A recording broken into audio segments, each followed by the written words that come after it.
यावेळी स्पष्ट केलं।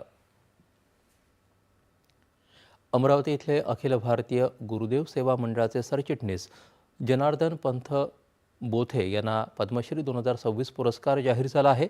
राष्ट्रसंत तुकडोजी महाराजांनंतर बोथे गुरुजी यांनी राष्ट्रसंतांच्या आश्रमाची धुरा सांभाळली।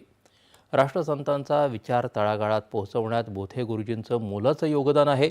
राष्ट्रसंत तुकडोजी महाराजांच्या आश्रमाचं भव्य निर्माण, तुकडोजी महाराजांचा पुण्यतिथी महोत्सव, जयंती महोत्सव जागतिक पटलावर घेऊन जाण्यात त्यांनी मोठं काम केलं आहे। पद्मश्री पुरस्कार हा सन्मान तुकडोजी महाराजांच्या विचारांचा आणि भारतीय संस्कृती एकत्र आणण्यासाठी केलेल्या कार्याचा गौरव आहे, म्हणून हा पुरस्कार तुकडोजी महाराजांच्या चरणी अर्पण करत असल्याची भावना बोथे गुरुजींनी व्यक्त केली।